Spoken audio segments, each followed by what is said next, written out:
Bonjour à tous, le président de la République a réagi à la présence de manifestants munis de casseroles lors de sa visite à Mutterscholz, en Alsace, en marge d'une rencontre avec des salariés et dirigeants de l'usine Maty ce mercredi 19 avril.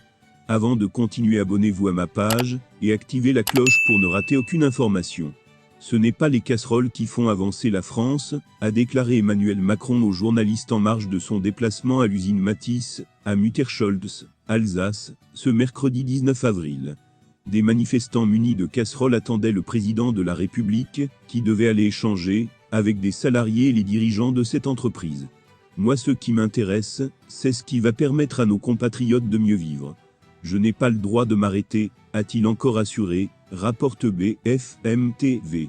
Retraite, plus de 300 manifestants perturbent la visite de Macron à Saint-Denis, un député bâillonné avec un bandeau 49.3, les casseroles ont déjà été d'une présence symbolique, lundi 17 avril à 20h, heure de l'allocution télévisée du président.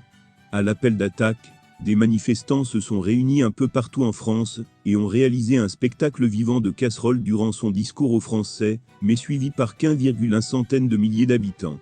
Ce mercredi encore, des manifestants ont ramené des casseroles en guise de comité d'accueil du président, quand le député nu du Bas-Rhin Emmanuel Fernandez s'est bâillonné la bouche, avec un bandeau 49.3, rapporteurs nos confrères. Si on est dans une société où l'on n'écoute que les gens qui veulent faire du bruit, et qui assument de dire qu'ils font du bruit, pour couvrir les paroles, on ne s'en tire pas, a encore déclaré Emmanuel Macron, qui souhaite désormais tourner la page web de la réforme des retraites, et évoquer l'industrie française, ainsi que la valeur travail. Une autre motion symbolique a été réalisée, cette fois par des syndicalistes de la FNME-CGT, qui a coupé le courant de l'usine de développement de bois, dans laquelle Emmanuel Macron s'est rendu.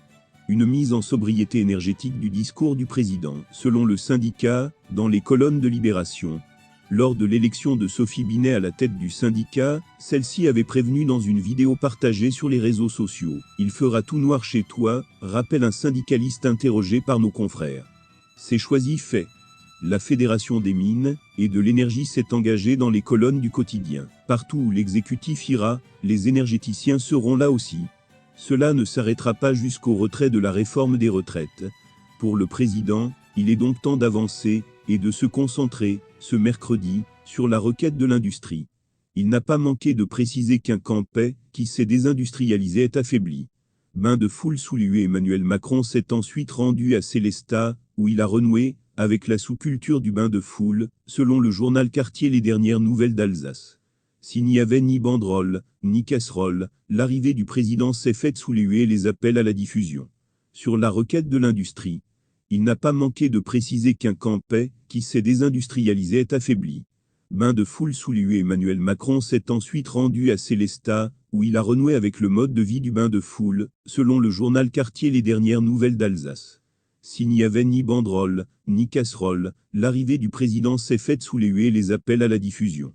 Sur la requête de l'industrie, il n'a pas manqué de préciser qu'un camp paix, qui s'est désindustrialisé, est affaibli.